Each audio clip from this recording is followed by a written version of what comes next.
شهر رمضان الذي أنزل فيه القرآن هدى للناس وبينات من الهدى والفرقان فمن شهد. السلام علیکم ورحمۃ اللہ وبرکاتہ. الحمد للہ رب العالمین والصلاة والسلام علی رسولہ الکریم وعلی آلہ وصحبہ اجمعین، اما بعد. اعوذ باللہ من الشیطان الرجیم. بسم اللہ الرحمن الرحیم. شہر رمضان الذی انزل فیہ القرآن ھدی للناس وبینات من الھدی والفرقان. محترم ناظرین و مشاہدین، ہم آپ کا استقبال کرتے ہیں ہمارا چینل 99 ٹی وی کے اندر. عنوان ہے استقبال رمضان کیوں اور کیسے.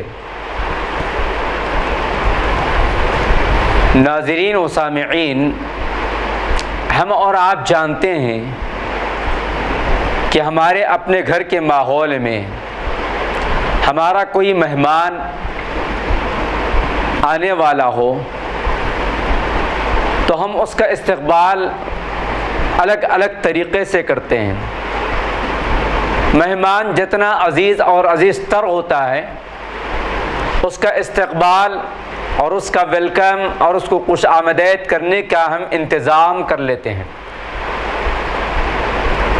بعض مہمان ایسے ہوتے ہیں کہ ان کی آمد کا ہم نہ صرف انتظار کرتے ہیں بلکہ بڑی شدت کے ساتھ ان کی آمد کا انتظار کرتے ہیں ہم، اور ان کے نہ آنے پر بار بار ہم ان سے درخواست کرتے ہیں کہ جب بھی موقع ملتا ہے تو ہم ان سے گفتگو کرتے ہوئے ہمارا پہلا اور آخری لفظ یہی رہتا ہے کہ آپ ہمارے دولت کدے پر، آپ ہمارے غریب خانے پر، آپ ہمارے شہر تشریف لے آئیں. اس طرح کے مختلف الفاظ کے ذریعے ہم اپنے عزیز تر مہمان کا استقبال کرتے ہیں اور ان سے آنے کی درخواست کرتے ہیں. بسا اوقات ایسا ہو جاتا ہے کہ جس عزیز ترین مہمان کی آمد کی ہمیں شدت سے انتظار ہوتا ہے، اس مہمان کو ہم بارہا اپیل کرتے ہیں اور درخواست کرتے ہیں، اور کرتے کرتے طویل مدت گزر جاتی ہے. 6-7 مہینے لگ جاتے ہیں، ایک آدھ سال بھی کبھی کبھار لگ جاتا ہے. لیکن جیسے ہی ہمیں اطلاع ملتی ہے یا ان کی جانب سے اشارہ ملتا ہے کہ ہم فلاں تاریخ کو آنے والے ہیں یا فلاں موقع پر آنے والے ہیں، تو ہمارے گھر کا ماحول تبدیل ہو جاتا ہے. ہم خوشیوں سے پھولے نہیں سماتے ہیں. گھر کا ہر آدمی جو اس مہمان کا منتظر تھا، جو اس مہمان کی آمد کا شدت سے انتظار کرتا تھا، چاہے وہ بڑے ہو، چاہے وہ بچے ہو، چاہے وہ مرد ہو، خواتین ہو، چاہے بوڑھے ہو، جوان ہو، ہر کوئی جو ہے خوشیوں سے لبریز ہو جاتا ہے اور گھر کے اندر ایک شادمانی اور فرحت کا ایک ماحول پیدا ہو جاتا ہے اور خوشیوں کا ایک ماحول پیدا ہو جاتا ہے. اور ان کی آمد کا انتظار نہ صرف کیا جاتا ہے بلکہ ان کے استقبال کا انتظام بھی کیا جاتا ہے. گھروں کی صفائی ہوتی ہے، ان کے رکھنے کا انتظام ہوتا ہے، ان کے کھانے پینے کا شیڈول تیار کیا جاتا ہے، ان کے گھمانے کا انتظام کیا جاتا ہے، ان کے کمرے کی خصوصیت کے ساتھ صاف صفائی کا اہتمام کیا جاتا ہے، اور ان کے آرام اور چین اور سکون ہر چیز کا گویا انتظام کرنا اپنے لیے خوشی اور مسرت اور اپنے لیے فخر محسوس کرتے ہیں. اور جب وہ مہمان آنے کا وقت بالکل قریب سے قریب تر ہوتے جاتا ہے تو دن گنے جاتے ہیں، ایام گنے جاتے ہیں، پھر اس کے بعد گھنٹے گنے جاتے ہیں، پھر اس کے بعد لمحے گنے جاتے ہیں، اور جیسے ہی ان کی آمد ہوتی ہے معانقہ کیا جاتا ہے، گلے لگا لیے جاتے ہیں اور اپنی خوشیاں بانٹی جاتے ہیں اور اپنے ہزاروں آرزوؤں اور ہزاروں درخواستوں جو ان سے کیے گئے ہیں ان سب کا ایک سانس میں ہم گنا اور سنا دیتے ہیں کہ اتنے سالوں سے، اتنی طویل مدت سے، اتنے مہینوں سے ہم آپ کی آمد کے منتظر تھے، ہم آپ کے آنے کا انتظار کر رہے تھے. آج تو ہمارے لیے عید کا معاملہ ہے، آج ہمارے گھر میں ہمارے خاندان اور ہمارے قبیلے کے لیے خوشیاں ہی خوشیاں ہیں، بلکہ ہم یہ کہتے ہیں کہ عید سے پہلے ہمیں عید نصیب ہو گئی۔ لیکن بسا اوقات ہم دیکھتے ہیں کہ مہمان کے اندر بھی پھر جو ہے اور بھی جو ہے مہمان سے کوالٹیز بھی ہوتے ہیں، یعنی بہت خصوصی مہمان کوئی ہوتا ہے، اعزازی مہمان کوئی ہوتا ہے، کوئی خونی رشتے کا مہمان ہوتا ہے، کوئی غیر خونی رشتے کا مہمان ہوتا ہے، کوئی موسم حج میں ملاقات کیا ہوا مہمان ہوتا ہے، کوئی رمضان کے موسم میں کہیں ملا ہوا مہمان ہوتا ہے، کوئی اسکول کا فرینڈ مہمان بن کر آ رہا ہے، کوئی کالج کا آ رہا ہے۔ بہرکیف ہم اور آپ جانتے ہیں، ہماری اپنی فطرت کو اگر ہم دیکھتے ہیں، ٹٹولتے ہیں، تو یہ بات معلوم ہوتی ہے کہ ہم ہمارے مہمان کا اس قدر استقبال کرتے ہیں جس قدر وہ ہمارے درمیان عزیز سے عزیز تر ہوتا ہے، وی آئی پی ہوتا ہے، وی آئی پی ہوتا ہے اور نارمل مہمان ہوتا ہے۔ بہرکیف ان تمام مہمانوں کا ہم استقبال کرتے ہیں۔ اب چلیے چلتے ہیں کہ ہم اور آپ رمضان کا استقبال کیوں کرے اور کیسے کرے اور کس لیے ہمیں کرنا چاہیے۔ اللہ سبحانہ و تعالی نے بہت ساری چیزوں پر فوقیت دی ہے اور افضلیت بخشی ہے۔ انبیاء علیہ السلام کا ذکر ہوا تو اللہ تبارک و تعالی نے سورۃ آل عمران سورہ بقرہ کے اندر اللہ تبارک و تعالی نے فرمایا کہ تلک الرسل فضلنا بعضهم علی بعض، ایک رسول پر دوسرے رسول کو فضیلت، ایک رسول پر دوسرے رسول کو فوقیت دی گئی ہے بعض خصوصیات کی وجہ سے۔ اللہ تبارک و تعالی نے بہت سارے انبیاء کا ذکر قرآن کے اندر بیان فرمایا، کسی نبی کو اولو العزم قرار دیا، کسی نبی کو صدیق اور کسی نبی کو جو ہے مختلف ان کی خصوصیات کا تذکرہ فرمایا۔ انبیاء علیہ السلام کا تذکرہ، ساری انسانیت کا تذکرہ، ساری انسانیت، ساری مخلوقات میں، ساری کائنات کی جتنی مخلوقات ہے اس میں حضرت انسان کے مقام کو بلند فرمایا۔ وَلَقَدْ كَرَّمْنَا بَنِي آدَمَ وَحَمَلْنَاهُمْ فِي الْبَرِّ وَالْبَحْرِ، اور کبھی ساری انسانیت میں انبیاء اور انبیاء علیہ السلام کے بعد پھر ساری انسانیت میں اہل ایمان، اور اہل ایمان کے اندر بھی ایمان اہل علم کا تذکرہ، یرفع اللہ الذین آمنوا منکم والذین اوتوا العلم درجات کے ذریعے اہل ایمان میں ایمان والوں کے اندر بھی علم والوں کا مقام اور ان کا مرتبہ بلند کیا گیا۔ اسی طرح اللہ تبارک و تعالیٰ کی جو کتابیں ہیں، انبیاء علیہ السلام پر جو آسمانی کتابیں نازل کی گئی ہے، ان کتابوں کے اندر بھی ایک دوسرے پر فوقیت اور فضیلت عطا کی گئی ہے، اور خصوصیت کے ساتھ ان تمام کتب مقدسہ کے اوپر قرآن کریم کا جو مقام ہے، قرآن کریم کا جو مرتبہ ہے، قرآن کریم کی جو افضلیت ہے، قرآن کریم کی جو فوقیت ہے، اس کا تذکرہ بارہا قرآن کے اندر اللہ تبارک و تعالیٰ نے کیا۔ اسی طرح دیکھتے ہیں کہ ہم ہفتے کے 7 دن ہیں، ہفتے کے ان 7 دنوں میں جمعہ کا دن بڑا اہمیت والا دن ہوتا ہے۔ جمعہ کو جو ہے سارے ایام کا سردار کہا گیا، جمعہ کی فضیلت اور جمعہ کی عبادات اور جمعہ کی دن کیے جانے والی دعاؤں کا بڑا اونچا مقام بتایا گیا۔ جمعہ کو یہ بتائے، جمعہ کے تعلق سے یہ بات نبی علیہ السلام نے فرمایا کہ ایک جمعہ سے دوسرے جمعہ کے درمیان جتنے گناہ ہوتے ہیں سوائے گناہ کبیرہ کے، وہ تمام کے تمام گناہ مٹا دیے جاتے ہیں۔ جمعہ کی نماز کی بڑی فضیلت بتائی گئی۔ جمعہ کے دن جو ہے نبی علیہ السلام پر کثرت سے درود پڑھنے کا حکم دیا گیا اور اس کا اونچا مقام بتایا گیا۔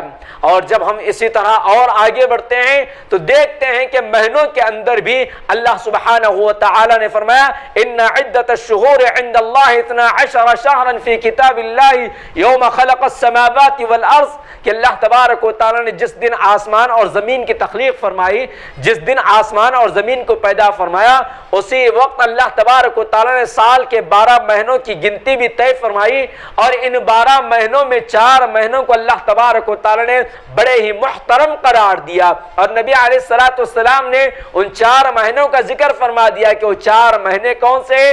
3 لگاتار آتے ہیں اور ایک درمیان میں آتا ہے، اور ان 4 مہینوں کے اندر بھی پھر سے بعض مہینوں کے اندر بڑی فضیلت ہے، اور ان 4 مہینوں سے ہٹ کر رمضان کا جو مبارک مہینہ ہے جو ان 4 مہینوں کے اندر داخل نہیں ہوتا ہے، مگر ان 4 مہینوں سے بھی زیادہ بسا اوقات اس کی افضلیت اور اس کا بڑا اونچا مقام اللہ کے نبی علیہ السلام نے واضح فرمایا ہے۔ گویا سال کے 12 مہینوں کے اندر رمضان کا مبارک مہینہ سردار کی حیثیت رکھتا ہے اور سردار کا مقام رکھتا ہے. اس کی افضلیت اور اس کی فوقیت مسلم ہے اور اس کی افضلیت جو ہے مستحق ہے، اس کی افضلیت بتائی گئی ہے.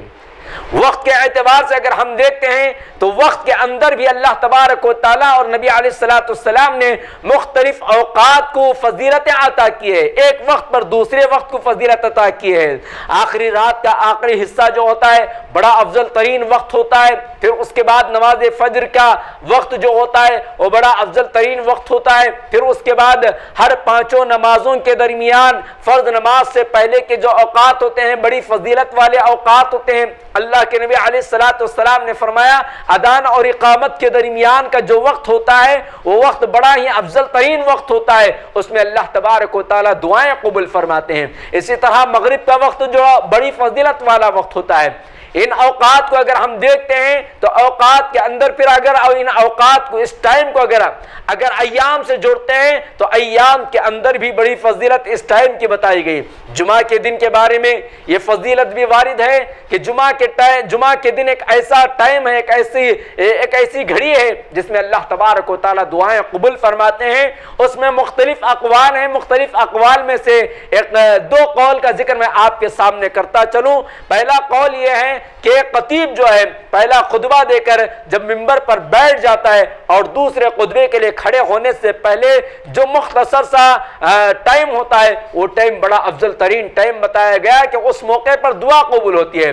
دوسرا ٹائم جمعہ کے دن کا یہ بتایا گیا کہ عصر کے بعد سے لے کر مغرب تک کا جو ٹائم ہوتا ہے وہ ٹائم بڑا افضل ترین ٹائم ہوتا ہے کیونکہ اس ٹائم پر بھی اللہ تبارک و تعالیٰ دعائیں قبول کرتے ہیں. اسی طرح اسی ٹائم کو اگر ہم لے کر رمضان میں جوڑ دیتے ہیں تو افطار کا جو ٹائم ہوتا ہے اور سحری کا جو وقت ہوتا ہے یہ بھی بڑا بابرکت اور بڑی فضیلتوں والا ٹائم ہوتا ہے. اسی طرح اگر اس ٹائم کو اگر ہم لے جا کر ایام حج سے جوڑ دیتے ہیں تو ایام حج کے اندر جو اعمال جو ارکان کیے جانے کے جو اوقات ہیں وہ اوقات بڑی افضلیت والے اوقات ہیں، بڑے افضلیت والے ایام ہیں. عرفے کا دن ہے فلاں. تو گویا میں بتانا یہ چاہتا ہوں کہ ہم اور آپ جانتے ہیں کہ ایک دن پر دوسرا دن، ایک انسان پر دوسرا انسان، ایک رسول پر دوسرے رسول کو، ایک کتاب پر دوسری کتاب کو بڑی فضیلت اور بڑی فوقیت دی گئی ہے. اسی طرح سال کے 12 مہینوں میں رمضان کے مہینے کو بڑی فضیلت عطا کی گئی ہے. بڑا اونچا مقام اس کا ذکر کیا گیا ہے. اس کی بہت ساری خصوصیات ہیں، اس کے بہت سارے امتیازات ہیں. اس لیے ہمیں چاہیے کہ ہم اس کا استقبال اچھے سے اچھے اور بہتر سے بہتر انداز میں کرنا چاہیے. ہمارا یہ پروگرام آپ دیکھتے رہیں. اس رمضان کا استقبال کیوں اور کیسے، اس میں ہم مختلف آپ علیہ السلام کے احادیث اور قرآن کریم کے آیات کے ذریعے اس بات کی وضاحت کرنے کی کوشش کریں گے کہ رمضان کا استقبال کیوں کرنا چاہیے. اگر رمضان کا استقبال ہمیں کیوں کرنا چاہیے، پھر اس کے بعد ہم آپ سے بتائیں گے کہ رمضان کا استقبال کیسے کرنا چاہیے. ویسے وقت بہت مختصر اور بہت قلیل ہمارے پاس ٹائم باقی رہ گیا ہے کیونکہ رمضان کی آمد ہے. رمضان بالکل ہمارے سر پر آ پہنچا ہے. رمضان کے اندر بھی ہمارا یہ پروگرام چلتا رہے گا کہ رمضان کے فضائل اور مسائل کے عنوان سے یا رمضان کی فضیلتوں کے عنوان سے یہ ہمارا پروگرام چلتا رہے گا. تو دیکھتے رہیں. ہم بہت جلد آپ کی خدمت میں دوسرا پروگرام لے کر آ رہے ہیں کہ رمضان کا استقبال کیوں اور کیسے. تو ابھی تک آپ کے سامنے جو گفتگو کی گئی اس تمام گفتگو کا خلاصہ یہی ہے کہ ہمیں رمضان کا استقبال دل و جان سے کرنا ہے. رمضان کا استقبال اس لیے کرنا ہے کہ رمضان کے مہینے کی بڑی فضیلت ہے، رمضان کے مہینے کی بڑی خصوصیات ہے، رمضان کے مہینے کے بڑے امتیازات ہیں. رمضان جو ہے تمام مہینوں میں افضل ترین مہینہ ہے. رمضان کا بڑا اونچا مقام ہے. رمضان کے اندر بہت ساری عبادات ایک ساتھ جمع ہو جاتی ہیں. رمضان کے جو خصوصیات ہیں ابھی آپ کے سامنے انشاءاللہ دوسرے حصے میں ہم آپ کے سامنے ذکر کریں گے.